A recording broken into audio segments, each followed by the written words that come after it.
大家好，我是风王子，也就是这个游戏的作者。这个视频呢，就是一个新手教程吧。因为有些玩家他进游戏他不知道应该做什么，所以在这个视频里我会把每个功能都讲一讲。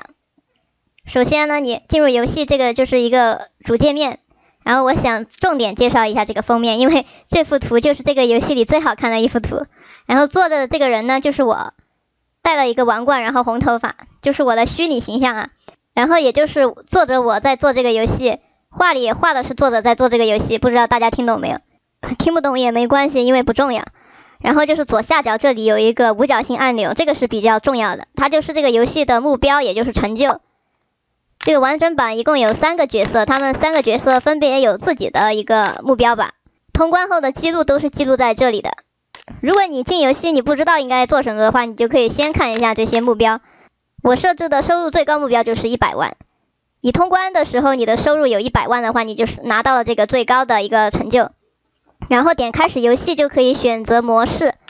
最主要的就是这2个模式，普通模式跟附加模式，其他的就算是送的。这个附加模式呢，它没有剧情，但是它会有一些特殊的限制，相当于就是一个挑战关卡。然后最主要的就是普通模式，因为它中间会有一些对话，就是一些小小的剧情展示吧。然后3个角色他们分别对应了一个自己的小故事吧。然后点开始就会以这个角色开始游戏，然后你就会看到这个游戏场景了。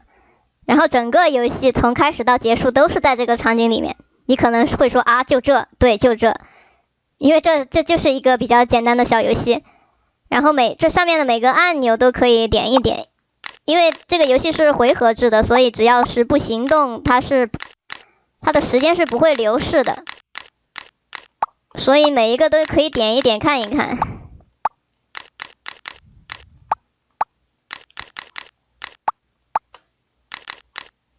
然后这里分别就是小说、漫画、音乐跟游戏，其中小说和漫画就是比较简单的，做游戏是最难的，因为它需要很多时间还有资金吧。然后这个问号呢，就可以看一下数值说明跟操作说明。这里的话就是对话，就会在这里出现。这个西瓜按钮呢，就是一些比较方便的功能，可以减轻负担。然后这个是一个时空跳跃，它的意思就是说你只要点一下这个时空跳跃，它就可以把这个课程全部学完。当然它不是性价比最高的方式，因为一点一点学的话肯定是要比这个花的时间要短，钱也花的少一些。这个功能主要还是可以让玩家更轻松一点。如果你想追求极致的话，那就是自己去一点一点学。然后这里有一个统计，然后这里有一个保存按钮，你可以保存游戏。这个场景里可以点的就可以，这里洗澡，这里是上厕所，但实际上我游戏里就是已经是默认是自动上厕所了，你不用再去点上厕所了。然后睡觉的话，它有一个睡到自然醒，是什么意思呢？它是根据你的体力的多少来判断你应该睡多久。然后点击这个电脑就可以订购外卖或者网课学习或者是娱乐。娱乐的话就是增长心情，订购外卖的话就是可以买东西吃，增加保持度。这些外卖本身还会增加一些其他的属性，你可能会花比较多的时间买饭吃。如果你没有用那个快捷功能，这里有个快捷功能是套餐计划，开启后的话你就不用自己再去买饭了。你想花钱少又追求高属性的话，那么就是自己买饭是最划算的。当然操作的话就会稍微累一点。为什么说这个买饭很重要呢？因为这个游戏里面你学网课大家肯定都是一样的，因为它网课的属性是固定的，包括工作啊这些增加的属性基本都是固定的。那么最大的不同就是大家吃的东西不同了。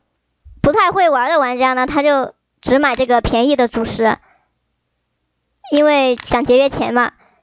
那么会玩的玩家呢，他就会买这些零食啊饮料吃。你想增加更多的属性，就是靠这些食物来增加的。它的概念就是你花钱去吃这些东西，你可以增加更多属性而少费时间。因为这个游戏你越早把属性提升上来，那么你后期就越容易提高你的收入，因为它的游戏开始到结束时间是固定的，就看谁能把属性更早的提升起来，你就可以节约时间去做工作，然后你就可以最大化你的收益。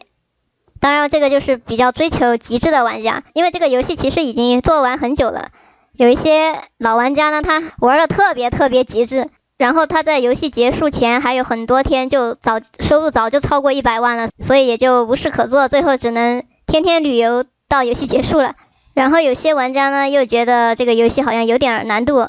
其实就是一个策略的问题。那么这个发掘一个好的策略呢，就是这个游戏的一点小乐趣所在吧。然后呢，这个宅男这个角色呢，他的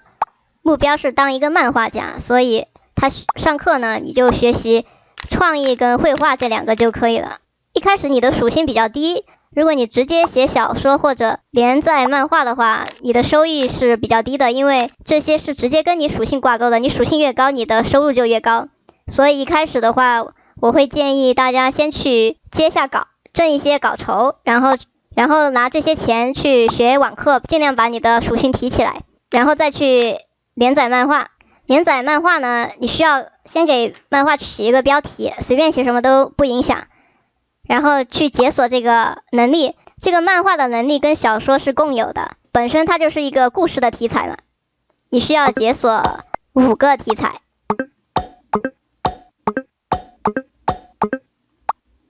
然后这边有一个流行，但这个是绘画的流行，不是小说和漫画的流行。小说漫画的流行是写在这边的。如果你的题材刚好包含这个流行题材的话，你的阅读量会有一些加成，但你也不用刻意去追求这个流行，因为它每季度都会变化的。但你连载的东西呢，可以一直往后连载，然后你可以选免费和付费，基本上都会选付费，因为免费的话就一点收入都没有，纯粹的公益事业了。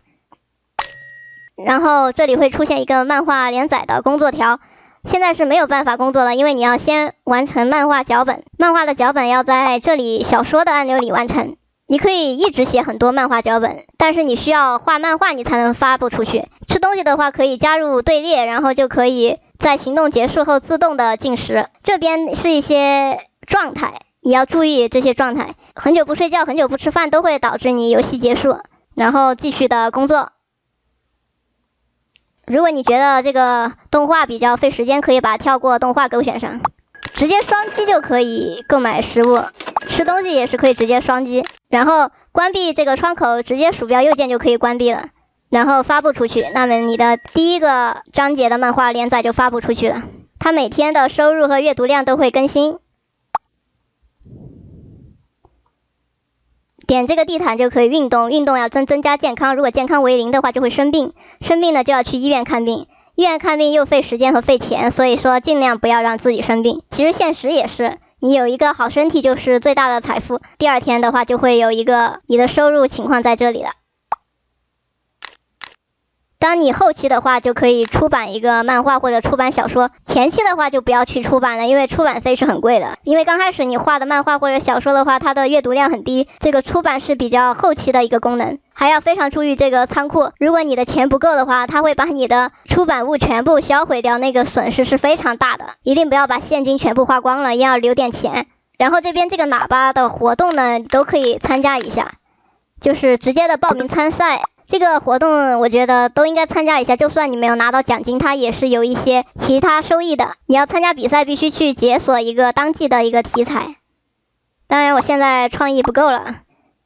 解锁不了，你可以学习增加一些创意。